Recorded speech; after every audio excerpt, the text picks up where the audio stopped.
हम आपको ऐसी सच्ची कहानी, ऐसी सच्ची घटना आपको सुनाएंगे जो आप सुनोगे तो आप भी दंग रह जाओगे।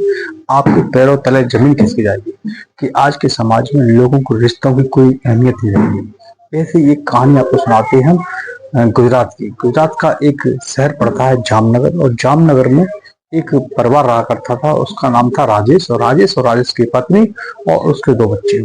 दोस्तों, हमारे वीडियो को अंत तक आप जरूर देखना। इस वीडियो में आपको बहुत कुछ बताएंगे, आपको एक सस्पेंस होगा जो आपको वाकई में मालूम पड़ेगा कि कैसे कैसे रिश्ते होते हैं और उन रिश्तों को कैसे तार किया जाता है। अगर आप नए हो तो हमारे चैनल को सब्सक्राइब अवश्य करें, और आप वीडियो देख रहे हैं तो उसको लाइक भी करें, और अच्छा लगे तो आप उसको आगे शेयर करें, और वीडियो के साथ में जरूर जुड़े रहें और अंत तक वीडियो को जरूर देखें। तो राजेश का अच्छा खासा कारोबार चल रहा था दूध का। तो दूध का कारोबार कर रहा था। उसके एक 6 साल की बेटी थी और एक 8 साल का उसका बेटा था, और पत्नी सुंदर थी, और आराम से रह रहे थे और अपने परिवार का भरण पोषण वो बड़ी बहुत अच्छी तरीके से कर रहा था। तो उसी बीच क्या होता है, लेकिन वो अब शारीरिक जैसे अपनी पत्नी से साथ में शारीरिक संबंध बनाने ले जाता था, तो पत्नी उसको एक बार शारीरिक संबंध बनाने ले लेती थी। उसके बाद वो अनबन करने लगी, लेकिन वो सेक्स का ज्यादा आदी था, तो वो पत्नी से अनबन होने लगी। आए दिन उनसे आपस में इसी बात को लेकर झगड़ा होने चालू हो गए थे। तो कुछ दिनों के बाद वो क्या करती, उसको मारपीट भी करने लगा। पत्नी उसकी मारपीट की वजह से अपने बच्चों को लेकर अपने मायके चली जाती है और उससे दूर रहने लगती है। और लेकिन समय काफी बीत जाता है, तो उसको मनाने के लिए उसके मायके भी जाता है, अपने ससुराल पहुंचता है और अपनी पत्नी को मनाने की 1 से 2 बार कोशिश करता है।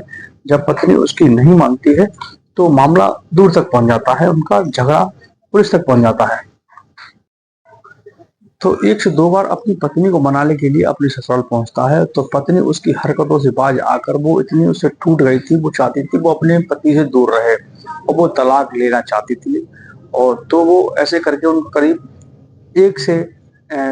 6 से 1 साल तक उनका गुजर जाता है। राजेश अब घर में बहुत परेशान रहने लगा था। घर उसको खाने के लिए दौड़ता था, क्योंकि अकेला था घर के अंदर। अकेले खाना पीना बनाना, कपड़े धोना सारा, और अपना दूध का कारोबार करना उसके लिए बहुत मुसीबत बन रहा था। वो अपना जीवन नहीं काट पा रहा था।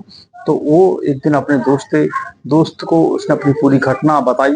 तो दोस्त भी उसको सोच में पड़ जाता, तो उसने कहा कि हम तेरा दूसरा विवाह करवा देंगे। तो उसका दोस्त तलाश करता है और कहता है कि महीना 2 महीने मुझे समय दीजिए, तो मैं आपको तलाश करता हूँ। तो उसको एक महिला उसको मिलती है जो विधवा थी, और उसका पति उसको छोड़ चुका था, और उसके साथ में एक बेटी थी जिसकी उम्र करीब 12 साल थी। तो जैसे ही राजेश का दोस्त उसको बताता है, तो वो तैयार हो जाता है कि हाँ, मुझे तो अपना जीवन काटना है, कैसे भी करके खाना पीने की समस्या होती तो वो दूर हो जाएगी, और साथ में जो शारीरिक सुख मिलता था पत्नी से वो मिलना भी उसे चालू हो जाएगा। तो वो एक दिन फिर अपने उस लेके आते, बातचीत होती है दोस्त के माध्यम से।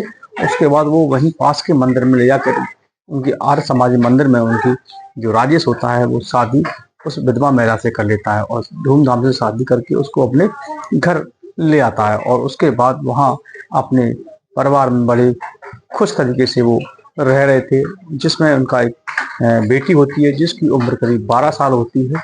वो भी साथ में रह रही थी। जिस क्लास में वो पढ़ाई पढ़ रही थी वो पढ़ाई वो करा रहा था, क्योंकि दूध का कारोबार था, अच्छी खासी इनकम हो रही थी, तो उनका जीवन व्यापन अच्छी तरीके से चल रहा था। लेकिन उसी बीच में करीब उनके समय बीत जाता है 8-10 महीने का। तो जो उसकी पत्नी होती है वो गर्भवती हो जाती है। गर्भवती होने के बाद उसको हॉस्पिटल में एडमिट कराया जाता है, जहां उसकी डिलीवरी होनी थी। तो वहां उसके चेकअप वगैरह होते हैं। तो उसी चेकअप के दौरान उसका बच्चा बताया जाता है कि वो पेट में ही मर चुका था। इस वजह से उसका ऑपरेशन होना था, और ऑपरेशन की वजह से वहाँ काफी समय लग रहा था। तो उसकी दूसरी पत्नी थी जिसकी डिलीवरी होनी थी, तो वहाँ उसका बच्चा भी खत्म हो जाता है पेट में, और वो उसकी पत्नी भी होती है वो भी उसकी हॉस्पिटल में खत्म हो जाती है। तो बड़ा दुखी था कि जैसे पहली पत्नी उसकी चली गई थी, और दूसरी पत्नी भी जैसे जैसे करके उसने विवाह किया वो भी उसके साथ में उसको छोड़ के चली जाती है। तो फिर परिवार जन के गांव वाले उसको अपने घर ले आते हैं और उसका वहां पर अंतिम संस्कार करा देते हैं, और वो फिर दुखी रहने लगता है। अब उसके साथ में उसकी जो 12 साल की बेटी थी, करीब 1 से 2 साल का समय बीत गया था, तो उसकी उम्र भी हो जाती करीब 14 साल की। तो अपने सौतेले बाप के साथ वो बेटी जिसका नाम रिया होता है वो भी उसके साथ रह रही थी। अब उनको जीवन व्यापन करना था, वो रह रहे, लेकिन वो टूट चुका था। और वो अपने परिवार में रह रहा था, घर में परिवार में दुखी होते हुए भी। लेकिन अब कर भी क्या कर सकता था, पहली पत्नी जा चुकी थी, दूसरी पत्नी उसकी खत्म हो गई थी, अब सौतेली बेटी के साथ में वो रह रहा था। लेकिन एक दिन होता क्या है कि वो बेटी 14 साल की हो गई थी, थोड़ा वो किशोर अवस्था में बच्चे, थोड़ा उम्र लड़की की ज्यादा हो जाती है। पिता था, उसकी नजर अब अपनी बेटी पर जाने लगी। एक दिन क्या होता है कि बेटी उसकी बाथरूम से नहाकर बाहर निकल रही थी, तो उसका तन भीगा हुआ था। 14 साल की उम्र थी, किशोर अवस्था होता है। और उस उम्र में जो लड़कियां होती हैं वो जल्दी उनके शरीर में उभार आने लगता है। तो उसको देखकर उसके अंदर उसका मन मचलने लगता है, और वो देखता है कौन सी हमारी खास बेटी है, सौतेली है, तो क्यों ना हम अपनी बेटी पे ही हाथ आजमा लें, उसके साथ क्यों ना शारीरिक संबंध बना लें। इस तरीके से गंदे विचार उसके अंदर आने लगते हैं। दोस्तों फिर क्या होता है, वो चाहता था एकदम उस लड़की पर हाथ ना डालने, बेटी पर, सौतेली बेटी पर। तो वो क्या करता है, शाम को होती जैसे ही अपनी काम धंधे से वापस आता है, तो वो अपने फोन में जो असली मूवीज है वो देखने लगता है। तो अपनी बेटी को दिखाने लगता है। जब दिखाता है तो बेटी इसका विरोध करती है कि पापा आप ये गंदी चीज इसमें क्यों देख रहे हो। तो बेटी बेटी तो आज नहीं तो आपको कल करना पड़ेगा, इसमें कोई वैसी गंदी बात नहीं है, आप इसको देखो, ये तो हर किसी की जरूरत है। इस तरीके से वो बातें बना के उसको बातों में बहला लिया। अब एक दिन हो, 2 दिन हो, लगातार उसने ऐसे ही 8-10 दिन तक उसको दिखाया। अब जब भी उसके पिता का फोन उसे खाली मिलता और रात में जगती और चुपचाप तरीके से वो खुद देखने लगती।